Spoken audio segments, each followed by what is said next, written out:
பிரச்சாரம் பண்றீங்க. நாங்க ஆரம்பத்தில் எம்எல்ஏ புதுசுல ஒரு 5 லட்சம் ரூபாய் கிடைக்குது, அந்த வீட்டுல ஒரு 8 இன்ஜுரியோ ஒரு பைனல் கார்டு பிரச்சனையோ இல்ல ஒரு ஆர்த்தோ பிரச்சனையோ இல்ல கார்டியாலஜி பிரச்சனையோ இருந்ததுன்னா அந்த ஏழைக்கு அது பெரிய உதவுன்னு சொல்லிட்டு நாங்க முகாம்களை போட்டு வெளியூர் பூரா முகாமை போட்டு ஃபுல்லா இதை பதிஞ்சு கொடுத்தோம். இந்த பதிஞ்சு கொடுத்து வாங்கி போனவங்க பூரா அவங்க குடும்பத்தில் ஒரு பிரச்சனைன்னு வந்து கேட்கும்பொழுது இந்த கார்டு செல்லாத கார்டு அப்படின்னு தெரியும் போது எங்களுக்கு ஒன்றும் அசிங்கமா இல்லை, உங்களுக்கு அதை வந்து வெக்கமே பட மாட்டீங்க. ஸ்ரீராமன் ஒரு டைரக்டர் இருக்கான், அவனை கேட்டா சிரிப்பாக மாட்டேன். நான் என்ன சார் செய்ய முடியும்? வெக்கங்கட்ட ஒரு திட்டத்தை தொடர்ந்து போய் மக்கள்கிட்ட போய் பிரச்சாரம் செஞ்சு வரீங்க, அது உங்களுடைய சாதனை. இன்னொன்று வந்து இதை வந்து இந்த பாரத ஆயுஷ்மான் கார்டில் பண்ணதில் ஊழல் வந்து நாம மட்டும் சொல்லலை, சிஏஜி ரிப்போர்ட்டு சொல்லியிருக்கோம்.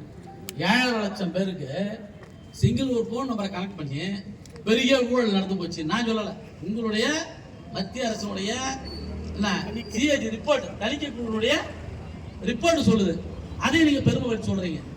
அதனால வந்து அதுல ஒரு பெயின் இவங்க சொல்றதெல்லாம் நல்லதுன்னு சொன்னது எல்லாமே சொல்றாங்க. அப்புறம் வந்து சிபிஎஸ்சி பாடத்திட்ட பெருமையை இங்க இருக்கிற பெற்றோர் நிறைய பேர் இருப்பாங்க. சிபிஎஸ்சி பாடத்திட்ட பெருமை நீங்க வந்த 3 வருஷத்துல படிப்படியாக குறைஞ்சு போச்சு. பாண்டிச்சேரியுடைய கல்வி தேசிய குறைஞ்சு போச்சு. தரமான ஆசிரியர் கிடையாது, இது தெரிஞ்ச டீச்சர்ஸ் கிடையாது, கிளாஸ் ரூம் கிடையாது, எந்த எக்யூப்மெண்ட்ஸும் கிடையாது. ஆனால் போட்டு வறுத்தெடுத்து ஒரே பெருமை அடிச்சுக்கணும், இந்தியாவில் நாங்கள் சிபிஎஸ்சி எடுத்த முழுக்க பாடுறத கல்விப்படுத்துறோம்னு சொல்லிட்டு அது எந்த அளவுக்கு சந்தி சிரிக்குதுன்னு ஊருக்கு தெரியும். கல்வித்துறை வந்து இன்னைக்கு எந்த நிலையில் இருக்குது, புதுச்சேரியில் வந்து கல்வித்துறை எந்த மோசமான நிலைமைக்கு போயிட்டு இருக்குது. அதை வாங்கக்கூடிய உபகரணங்கள் நீங்கள் சைக்கிள் வாங்கி கொடுத்தா நாங்கள் கொண்டு சொல்லாத, எதிர்கட்சா நாங்கள் கூட சொல்லல. உங்க கூட நேற்று வரைக்கும் கூட்டணியில் இருக்கலாம், சைக்கிள் தள்ளி விட்டுட்டு அது எனக்கு கிடைக்குமான்னு கேட்கலாம் போயிட்டு. இவ்வளோ மோசமாக நீங்கள் என்னங்க 280 ரூபா 380 ரூபா சைக்கிள் விட்டுட்டு அது வந்து 12,000 போறீங்க.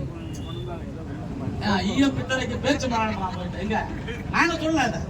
டெய்லி உங்க கூட வந்து பேசுறேன், அலாவல உங்க கூட நிகழ்ச்சியில் இருந்தவர் இப்பதான் இல்லை பண்ணுறாரு, இப்போ திருப்பி சேர்ந்துக்குவாங்க. இல்லைன்னா கிடையாது, சேர்ந்துவாங்க. அவர் தான் சொல்றாரு அதை. அது போல வந்து லேப்டாப்புக்கு வந்து நீங்க கொடுக்குறீங்க, நீ 30 கோடி ரூபாய் செலவு பண்ண போறீங்கன்னு சொல்லும்போது அந்த திட்டம் வந்து நீ எல்லாமே மாட்டுக்கு மருந்து வாங்கினா கூட மத்திய அரசோட ஸ்கீம்ல தான் வாங்கணுன்றீங்க. மத்திய அரசோட ஒரு